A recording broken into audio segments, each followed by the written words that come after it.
Formula One's all-new turbo hybrid cars from 26 are still nearly a year out from having their first race, but Grand Prix chiefs appear ready to consign the new rules era to history before it's even started. That is because talks are ramping up behind the scenes between the FIA and F1's manufacturers to discuss a complete change of direction with engines in the next few years, with a return to V10s now being considered.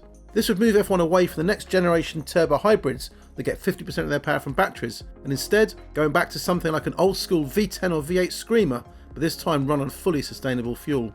What is taking place right now is even more fascinating because not only is the idea of bringing back a V10 type engine serious, it's actually being looked at for much earlier than many originally anticipated. The new turbo hybrid rules coming for 26 were due to run until the end of 2030, but now there's talk that a potential V10 switch could happen in 2028 or 2029. And that time frame has also opened up a secondary debate. If such a move happens that soon, is it even worth making the switch to the new turbo hybrids next year? Some in F1 think that it would be easier to abandon the 26 rules and, however unlikely it is, simply roll over the current turbo hybrids for 2 more years so manufacturers can concentrate on preparing their V10s for 28. Here we take a look at what's going on and what the most likely outcome will be.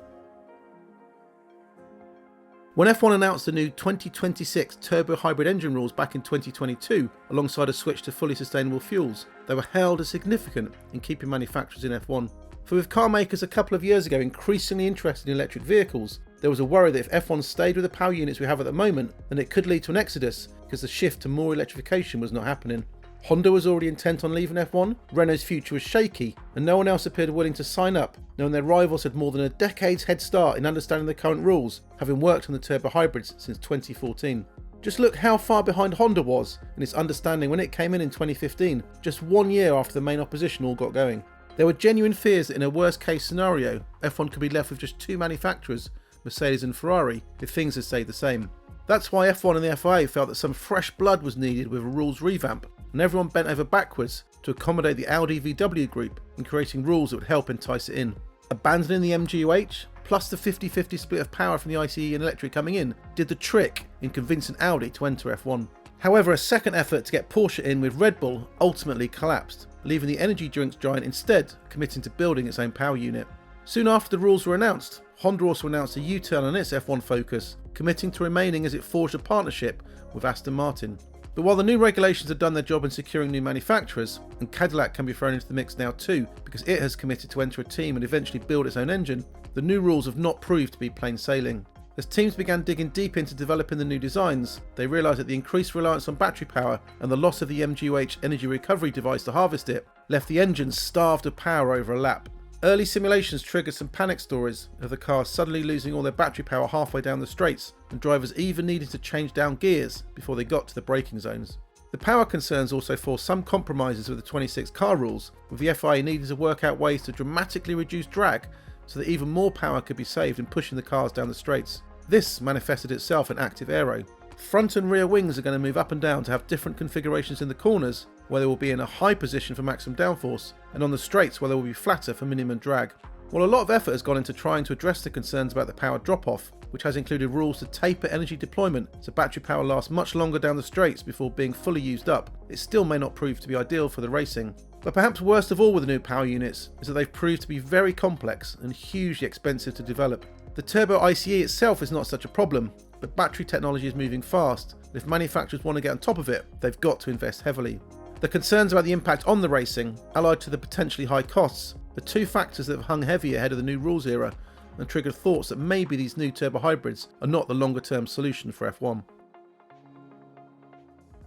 The idea of doing something totally different with the engine rules has bubbled away for a while. F1 CEO Stefano Domenicali has said a few times over recent years that, once the 26 rules were finalised, it was probably the right time to start thinking about what happens next. But the notion of this potentially being a V10 was probably triggered by 4-time world champion Sebastian Vettel at the 2022 British Grand Prix, when he did a demonstration run in Nigel Mansell's old Williams FW14B from 1992, which had been adapted to run on sustainable fuels.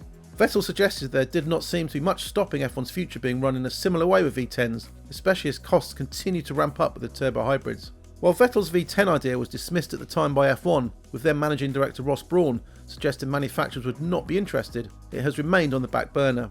There's an interesting anecdote too from a recent F1 Commission meeting that may also have lit the spark on the debate getting serious now. Sources there recall a tale of Christian Horner's mobile phone ringing during the meeting, with former F1 Supremo Bernie Ecclestone on the other end. In a moment of lightheartedness, Horner put Ecclestone on speakerphone so the whole room could hear him as he explained where they were. And when he was put to Ecclestone for some ideas, things he thinks F1 should be doing, he put forward the notion of bringing back V10s. Coincidence or not, FIA President Mohammed Ben Sulayem posted on social media a few days later that F1 should evaluate a return to V10 engines if they could run on sustainable fuels. The FIA duly set up a working group to conduct some proper evaluation about what's feasible, and its task has been to speak to F1's engine manufacturers in recent weeks to gather thoughts and then put together an action plan of what can be done. And it's the V10 idea that seems to be leading the charge in terms of the main concept being looked at. While a V10 return would in theory be a step back in technology and away from the electric hybrid element that has been so important for car manufacturers, there are a number of factors in its favour. Ultra noisy engines would likely be a big hit with fans, who have long complained that the current turbo hybrids are not as loud as the previous generation of cars.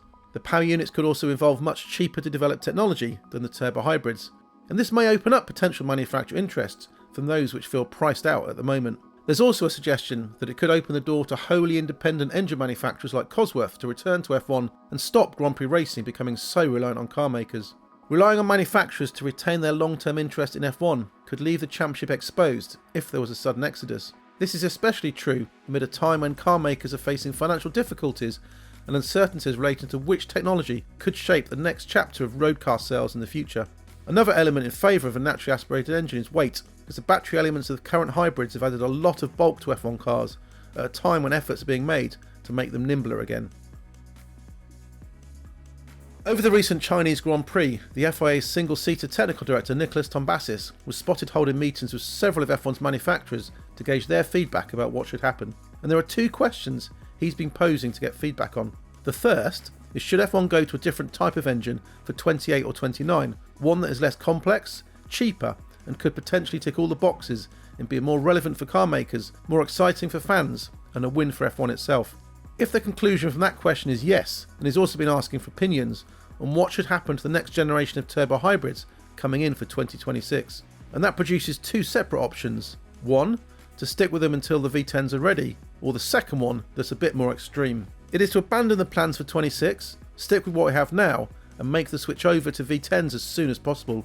There's no firm proposal on the table right now, and the current situation is very much one of the FIA gathering feedback from the relevant parties to see where the consensus lies, and even what form a future engine could be. While the V10 has become the public face of the change of direction, what is really up for debate is whether F1 goes back to a type of engine like that. It could actually end up being a V8, as this would be much more straightforward for manufacturers to create and would also likely fit in better with road car technology. Other elements being discussed are whether or not such an engine could be turbocharged, and if there should be some form of kinetic energy recovery system that F1 has had before. Both these would help reduce fuel consumption, but ensure the power units are as powerful as possible. And a turbo could even take off a bit of the noise amid concerns that an untamed screaming V8 or V10 could actually prove to be a bit too loud and trigger concerns of kickback from environmentalists at F1 street races. Ultimately, any move to change F1's engine direction will have to be voted on by the manufacturers themselves. A major change in the engine regulations away from the plan to run the new turbo hybrids from 26 to 2030 would need changes to be made under what's known as the FIA Power Unit Governance Agreement. While the details of this are secret, the race understands that such a fundamental alteration to the rules like bringing in V10s for 28 or 29 would require support from F1, the FIA, as well as 4 of the 5 manufacturers. With Audi giving every indication that it's wedded to the new turbo hybrid rules, as they are the reason it has entered F1, and it sees them as delivering the technological innovation that is useful for road car development, its vote would almost certainly be against. That then means support would rely on the 4 other current manufacturers, Mercedes, Ferrari, Red Bull and Honda, being in favour. In the pro camp already are understood to be Ferrari and Red Bull. Both manufacturers seem happy to push on with a change of direction that they think will be a positive in bringing down costs. Honda's position has not been made public yet, but Mercedes made clear at the Chinese GP that it was open to discussion on the matter, suggesting it would be willing to back a change to a different engine concept like a V8 or V10 if it ticked all the right boxes, improving to be better for manufacturers and F1 itself. What could prove to be an interesting dynamic though is what the FIA chooses to do if Audi stands firm against it. Tombazis said in China that it would not abandon a manufacturer if it found itself alone and in an impossible situation as the only voice against change. But if the FIA's conclusion is that the best way F1 has to protect itself from potential future economic downturn is by bringing down the costs and complexities of engines, it may have to think bigger picture and leave Audi to consider its options for itself. Audi could elect to make the shift to V10, it could call it quits and leave F1 entirely, or even sell a bigger stake to Qatar's sovereign wealth fund that is already a shareholder and roll back its own involvement. While the situation of the V10s or V8s seems now to be more a matter of when, not if, one thing appears far more certain: any effort to scrap F1's 26 rules and roll over the current cars and engines is not going to happen. Under the terms of F1's technical regulations, such a change would require unanimous support from teams, and that seems to be far from forthcoming. It's especially true because there are situations that appear impossible to resolve, even if everyone agreed to keep the current engines.